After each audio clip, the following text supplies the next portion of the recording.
Bersiap-siap, berapi-api. Jadi sebelum memulai pembelajaran kita akan membaca doa terlebih dahulu. Berdoa mulai. Berdoa selesai. Beri salam. Assalamualaikum warahmatullahi wabarakatuh. Waalaikumsalam warahmatullahi wabarakatuh. Terima kasih Vidya yang sudah memimpin doa. Sebelumnya Ibu mohon maaf ya kalau misalnya suara Ibu seperti ini karena Ibu lagi ngilang ya. Kalian juga jaga kesehatan ya. Jaga kesehatan soalnya lagi musim sakit, musim pilek batuk ya. Dan juga Ibu mau presentasi dulu. Siapa hari ini tidak hadir? Emerald.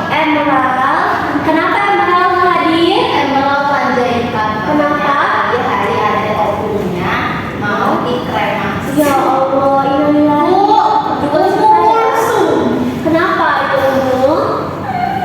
Sakit juga atau ada acara? Sakit. Ada surat sakitnya? Temennya ya, teman Anissa ya, teman dekat ya. Kalian nanti jangan lupa juga problemnya. Oh, kembali. Oh, hari ini masuk tak ya, Anissa? Ya karena dia areanya pisah. Kalau areanya satu nggak bisa. Seperti itu, baik. Semoga cepat sembuh pada Kulsum ya. Ada yang tidak hadir lagi? Sudah ada dua ya berarti? Iya, Panjaitan. Baik. Selanjutnya sebelum mulai pembelajaran, ada yang masih ingat gak sih materi kita minggu lalu? Ayo Bu, ayo. Pastinya karena kita pintar-pintar. Miss Lele siapa punya? Ini siapa tuh yang minggu lalu? Buat tiga TV remote. Kenapa tuh siapa yang minggu lalu mencontohkan pantun? Dua orang. Iya, Oh, Anissa waktu itu belum punya anak ya? Iya. Minggu lalu oh dia hadir juga. Kenapa itu Anime? Dia sering kakak sama Bu, dia tuh kadang bolos gitu asalnya bilang. Ya, Anime ya. Padahal udah aku ajakin sekolah tapi nggak mau. Oh, Anissa ya. Oh ya. Berarti Anissa ini kembarannya Umu Kulsum sama juga pacarnya Anime ya. Oh, Anime.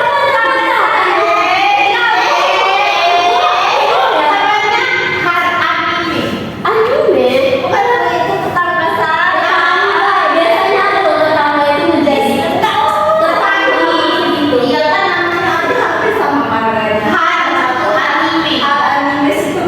Ini ada juga nih, Ibu lihat nih.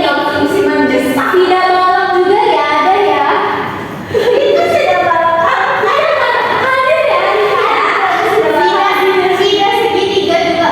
Oh, kayak gitu. Baik, kita kembali ke pembelajaran ya. Sudah siap mulai pembelajaran? Baik, karena masih ingat mengenai minggu lalu mengenai pantun, sekarang kita akan belajar mengenai jenis cerita rakyat, warisan budaya yang diceritakan secara turun-temurun. Selanjutnya dari cerita rakyat merupakan warisan budaya tak benda yang telah hidup dan berkembang dalam masyarakat secara turun-temurun. Jadi cerita-cerita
Cerita rakyat adalah cerita adanya dari zaman dahulu tentang suatu peristiwa, suatu daerah, suatu tempat gitu. Baik, terima kasih Anissa. Selanjutnya ada lagi yang ingin saya. Baik, Asma, boleh. Cerita rakyat itu sifatnya lisan.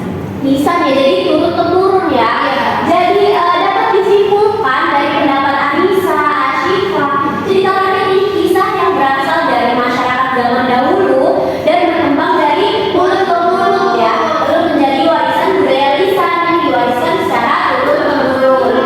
Lalu cerita ini biasanya tidak diketahui siapa pengarang aslinya atau anonim dan mengandung nilai-nilai moral, etika atau kearifan lokal yang relevan dengan kehidupan masyarakat.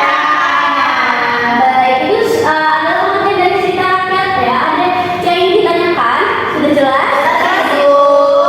Baik, selanjutnya yaitu contoh dari cerita rakyat. Kita akan menonton sedikit. Mungkin agak sedikit loading ya. Wifi paling luas ya. Biasanya di kelas ini wifi-nya pakai mana? Coba kita laporan kakak hijau. Ibu mau saya suruh kakak hijau. Mungkin ini sama ya. Kita lihat saja di YouTube kali ya. Siapa yang di sini sudah pernah menonton cerita rakyat? Kenapa? Boleh diambil aja ya. Itu jembatan ilmu. Tidak apa-apa. Hehehe. Balik lagi ke layar. Ya. Baik, di sini. Nih, kita akan membuka itu. Siapa yang sudah pernah menonton cerita rakyat? Ayah, Anissa nonton cerita rakyat apa? Danau Toba. Ceritain. Danau Toba maksudnya ke apa itu, Anissa? Legenda ya. Lalu Vidya? Sangkuriang ya. Lalu Syifa?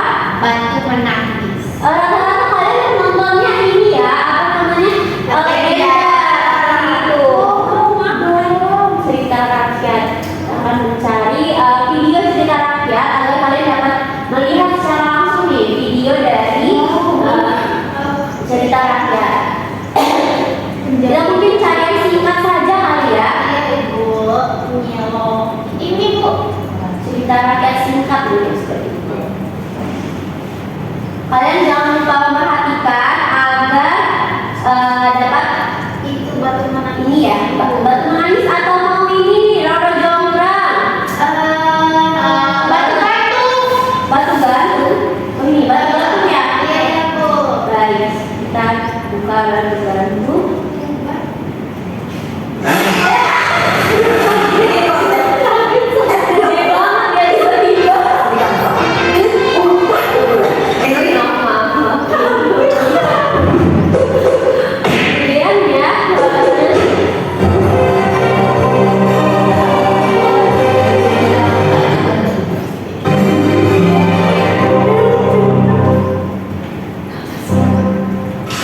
Kemudian ya, Kisah dari Provinsi Sumatera Utara. Panorama Batu Gantung merupakan salah satu ciri khas wisata Danau Toba. Keberadaan Batu Gantung selalu menarik perhatian para turis yang datang ke Danau Toba.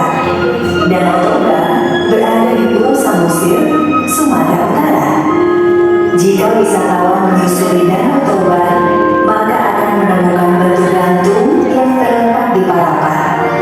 Keberadaan batu gantung ternyata memiliki asal muasal yang diyakini oleh masyarakat yang dikenal dengan legenda batu gantung. Konon, pada zaman dahulu, di sebuah desa di tepi Danau Toba, hiduplah sepasang suami istri yang memiliki seorang anak gadis cantik jelita. Gadis cantik itu bernama Seruni. Selain cantik, Seruni juga anak yang berbakti pada kedua orang tuanya.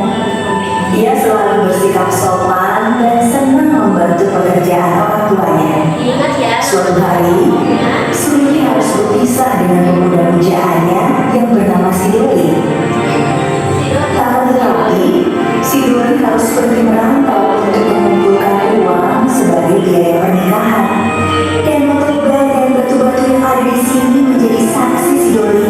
Berjanjilah kau akan kembali lagi. Seruni, Daku berjanji akan segera menemuimu lagi di tempat ini.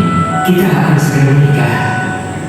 Pekerjaan ayah Seruni selain berladang juga menjadi nelayan menangkap ikan mujair. Akan tetapi, hasil dari nelayan digunakan untuk berfoya-foya. Hingga ayah Seruni terlilit hutang sangat banyak. Ia tak sanggup membayarnya lagi. Jadi jika kau melanggar janji, Ayah Seruni bingung, namun tidak punya pilihan lain. Ia harus menjodohkan Seruni dengan anak temannya. Hingga suatu hari, Seruni mendengar ayahnya sedang berbicara pada ibunya perihal perjodohan dirinya. Seruni menangis mendengarnya. Ia teringat janjinya pada si Dori. Bagaimana jika Seruni tidak setuju dijodohkan? Seruni harus mau dijodohkan. Jika tidak, kita dalam bahaya besar. Esok harinya, semua gadis pada kata pelosok. Mereka mendengar suara jeritan anaknya dari dalam rumah. Keduanya tidak bisa menolong. Ayah Seruni pun berlari meminta pertolongan warga. Tak lama kemudian, tetap mereka berdatangan di lubang tempat Seruni terperosok. Lubangnya terlalu dalam dan tidak tembus cahaya. Aku hanya mendengar sayup-sayup suara anak kita yang berkata, "Parapat batu. Bagaimana ini, Pak?" Tanpa menjawab pertanyaan istrinya, ayah Seruni melompat ke dalam lubang. Ia memutuskan untuk masuk ke dalam lubang menyusul putrinya. Bu, pegang nomor ini. Aku akan turun untuk menjemput anak kita. Jangan gegabah, Pak. Lubang ini dan Motoba. Masyarakat mempercayai batu itu adalah batu penjelmaan dari Seruni. Masyarakat memberi nama batu gantung. Ucapan Seruni yang terakhir didengar warga berupa Parapat, Parapat, dijadikan nama daerah tempat beradanya batu gantung, yakni nama Parapat. Kini, Parapat telah menjelma menjadi salah satu kota tujuan wisata di Provinsi Sumatera Utara.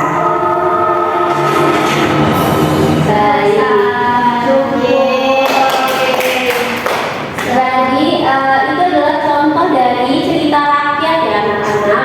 Itu siapa aja coba dari tokohnya ada yang masih ingat, boleh tunjuk tangan. Boleh Anissa. Jadi tokohnya ada Seruni, Si Dori ya suami ya. Pacar ya. suaminya Makasih ya. dan ada ibu Seruni dan ayah Seruni Dan ayah Seruni. dan teman-temannya ayah Seruni. Warga ya. Lalu apa yang dapat kalian ambil kisah anak-anak dari kisah Seruni ini atau batu gantung? Tidak Boleh coba. kita tuh harus mengalokasikan uang dengan baik Bu, dan juga kita harus setia sama pasangan kita Bu, walaupun apapun yang terjadi. Baik, sudah dapat memahami ya dari contoh cerita rakyat yang sudah ditampilkan. Kalau kalian melihat dari tampilan tadi yang sudah video ini tampilkan, maksudnya ke jenis mana nih? Ada mite, legenda, fabel, dan dongeng. Legenda. Jadi gua akan menjelaskan masing-masing mengapa itu bisa disebut sebagai legenda. Kalau mite, siapa yang membacakan mengenai mite? Boleh dia. Mita adalah cerita tradisional yang dipercaya masyarakat sebagai kejadian yang benar-benar terjadi di masa lampau dan dianggap suci atau sakral. Seringkali melibatkan dewa, makhluk mitologis atau peristiwa supernatural. Nah, cerita ini berbunyi juga menjelaskan asal-usul alam semesta, fenomena alam atau ritual, serta menyampaikan nilai-nilai moral dan ajaran bagi komunitasnya. Baik, terima kasih Vidya. Selanjutnya itu ada legenda yang tadi video yang kita tonton bareng-bareng. Itu kalian bilangnya masuk ke legenda. Coba boleh siapa yang ingin membacakan? Boleh Anissa. Legenda adalah cerita rakyat kuno yang meyakini kebenarannya. Seringkali menggabungkan fakta sejarah dengan unsur mitos atau fiksi. Cerita ini biasanya berkisar pada tokoh, peristiwa atau tempat tertentu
dongeng nggak? Boleh dia masuk ke fantasi.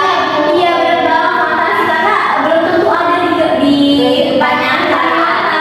Terus juga bisa dongeng ini dibacakan sebelum tidur ya untuk anak-anak lain. Iya, jadi bisa menyampaikan nilai moral dan juga pendidikan karakter, lalu menjadi media pewarisan nilai-nilai luhur secara turun-temurun. Sudah dipahami mengenai dongeng? Baik, selanjutnya Ibu akan memberikan contoh teks. Oh ya, kelompok minggu lalu masih Anissa ada pasangannya. Kalau tidak minggu ini kita 3 ya, 3 orang satu kelompok. Dan boleh seperti itu ya Vidya. Ayo boleh langsung dibentuk kelompoknya yang di belakang juga ya. Satu kelompok berisikan 3 orang ya anak-anak. 3 sampai 2 sampai 3 atau 3 sampai 4. Ibu berikan teks. Juga logo yang namanya kalau bersama ya.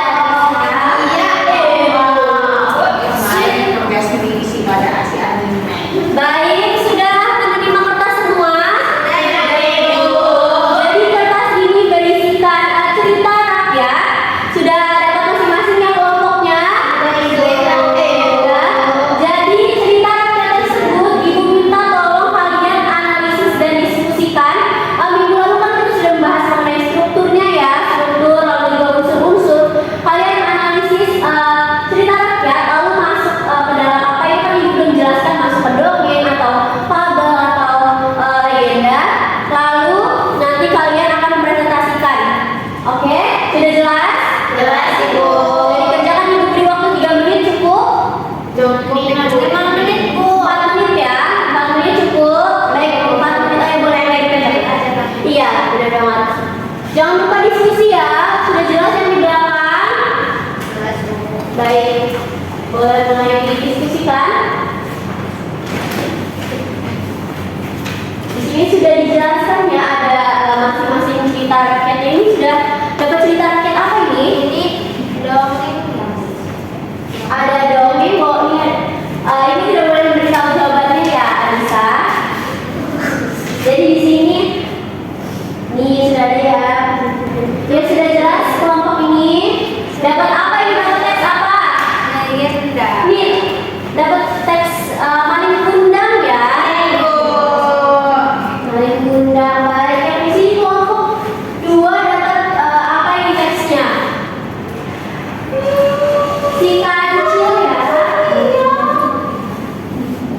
Dongeng, Bu. Dongeng ya, dikit dulu jawabannya. Nanti kalian presentasi ke depan. Jadi sudah legenda, fabel,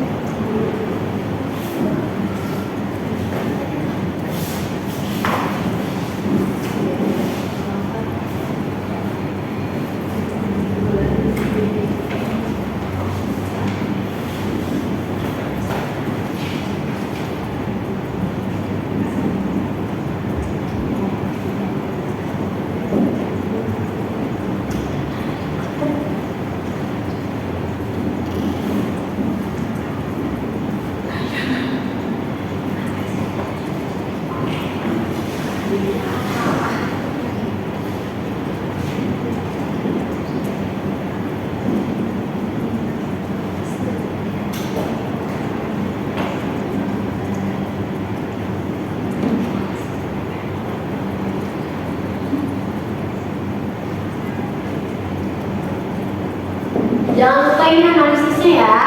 Baik, Bu.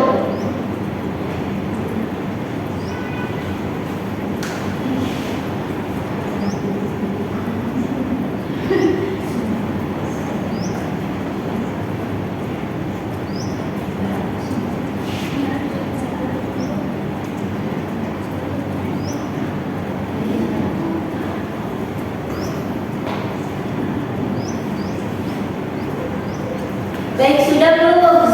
Sudah, Ibu. Sudah, kelompok 1 sudah, kelompok 2 dan seterusnya sudah belum, yang di belakang itu ngobrol.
pantai Sumatera Barat. Pada zaman dahulu, pada zaman dahulu ya. Lalu itu dijelaskan ada di rumah atau ada di kapal atau di rumahnya Malin. di rumah Malin Di ya. pantai. Di pantai. Jadi latarnya sudah jelas.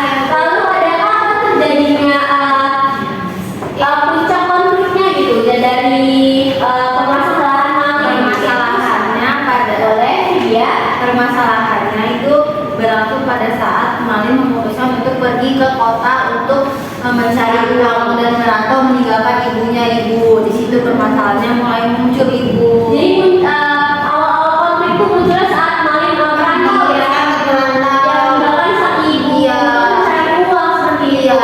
Lalu Puncak konfliknya itu pada saat Malin pulang ke kampungnya, lalu ibunya itu Ibu memeluk Malin, tapi Malinnya pura-pura tidak mengenal ibunya karena Malin sudah menikah dengan istrinya yang kaya raya, jadi dia sudah tidak mampu menganggap ibunya. Lalu jadi dia lalu dia bilang sama ibunya, saya tidak mengenal kamu siapa, saya tidak punya ibu seperti kamu. Jadi membantu. Iya, lalu ibunya murka dengan Malin karena Malin berani-beraninya tidak mengenali ibunya yang padahal sudah membesarkan dan melahirkan Malin. Jadi ibunya mengutuk Malin. Jadi di situ adalah puncak dari konfliknya ya. Jadi batu. iya, jadi itu udah puncak konfliknya sudah sangat tergambarkan ya, tuh ada dia yang mulai di video boleh ya, dia mulai tidak mengakui ibunya, dia menunjuk ibu dan menghardik ya, menghardik ya. Dari selanjutnya bagaimana kalian menanggapi pesan moral? Nah, itu sudah jelas ada pesan moralnya ya. Jadi kalian bagaimana menanggapi pesan moral yang terkandung dari cerita Malin Kundang? Boleh kami sebelum bicara ya. Menanggapinya yaitu kita tidak boleh durhaka pada orang tua, terutama ibu. Terus kita harus sopan kepada ibu kita, Bu. Terus kita jangan sombong, jangan lupa diri. Kita dulunya bagaimana, begitu, Bu. Baik, terima kasih sudah sangat baik ya kelompok satu. Kelompok lain ada yang ingin menanggapi? Cukup ya, sudah sangat jelas ya analisis dari kelompok satu. Baik, terima kasih kelompok satu. Ibu boleh duduk kembali ke duduk. Terima kasih, Bu. Jadi kalian sudah sangat memahami dan sangat bisa ya menganalisis dari suatu cerita rakyat. Tadi kelompok satu mencontohkan ada cerita rakyat Malin Kundang ya. Sudah bisa menjelaskan siapa, di mana, kapan, mengapa dan juga bagaimana. Ada yang ingin ditanyakan? Cukup Ibu. Baik, nanti LKPD boleh dibawa masing-masing atau dibagi ya. Nah, biar untuk memperoleh boleh nggak? Boleh ya. Nanti dipelajari ini Ibu ada satu lagi nanti Ibu berikan. Kalian boleh mempelajari di rumah ya masing-masing mengenai cerita rakyat agar tidak lupa ya seperti itu. Ada yang ingin ditanyakan? Cukup, Ibu. Cukup, sudah sangat jelas. Jelas. Baik, sebelumnya Ibu ada tugas juga karena hari ini kita sudah mau istirahat ya. Ibu berikan tugasnya sangat mudah kok. Ayo, boleh dicatat ya tugasnya. Jadi tugasnya Ibu mau kalian mencari cerita rakyat. Lalu kalian klasifikasikan masuk ke dalam jenis cerita rakyat apa, misalnya fabel, dongeng, atau mite dan legenda. Lalu Ibu minta kalian bacakan, lalu buat video ya anak-anak, buat video, lalu kalian share linknya, bagikan tautan ke grup kelas kita ya. Sudah jelas? Jelas, Ibu. Ada yang ingin ditanyakan? Ada yang ingin ditanyakan? Tidak, Ibu. Sudah ya, sudah jelas berarti mengenai tugasnya kalian mencari cerita rakyat lalu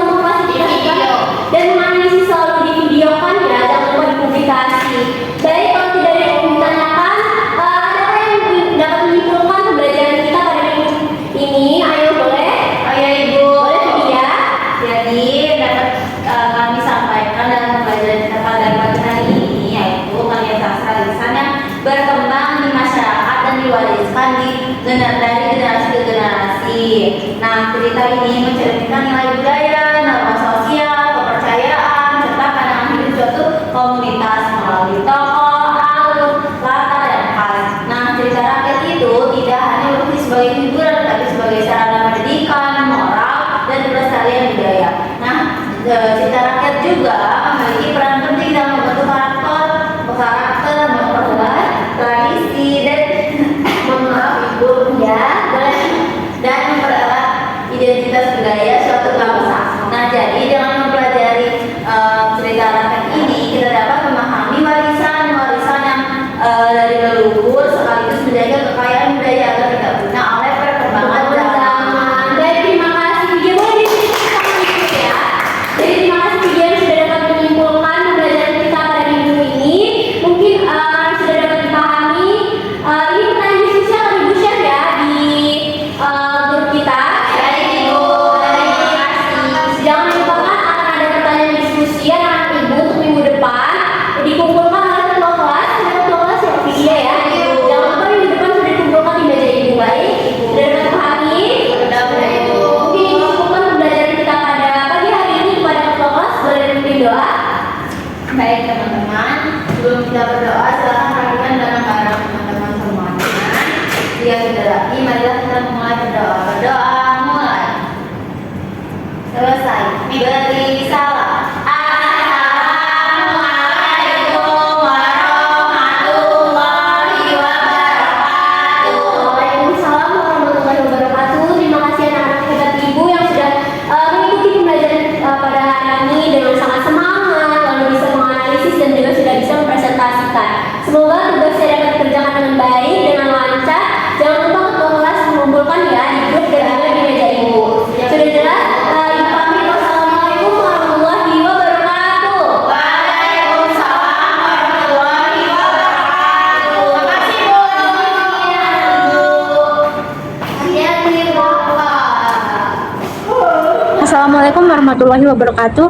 Perkenalkan, saya Anissa Rosidayana dengan nomor NPM 23130411071 sebagai observer lisan dari nama calon guru Dea Rahmadani Fitri dengan NPM 23130411031 tanggal 19 November 2025 waktu pukul 09.00. Topik cerita rakyat semester genap kelas 7 pengajaran sastra Indonesia.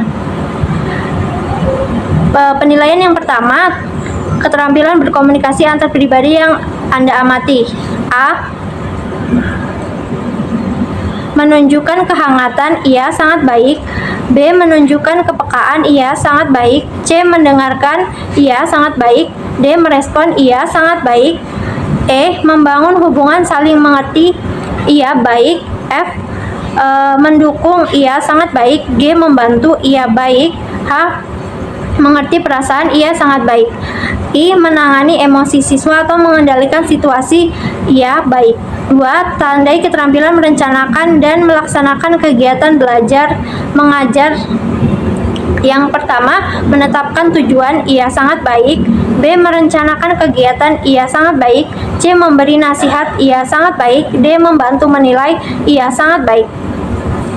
Apakah terdapat rencana yang menandai pada A. Kegiatan setiap orang, ia sangat baik. B. Penyediaan alat, ia sangat baik. C. Penyediaan sumber, ia sangat baik. Dan cara membantu siswa, ia sangat baik. Kemudian, apakah cara pendekatan guru? Yang pertama, menyenangkan, ia sangat baik. 2. Menantang siswa untuk berpikir, ia sangat baik. C. Mendorong siswa untuk mengemukakan pendapatnya, ia sangat baik. Dan yang terakhir, mendorong siswa untuk menyelesaikan tugasnya, ia sangat baik. Sekian dari saya, terima kasih. Wassalamualaikum warahmatullahi wabarakatuh.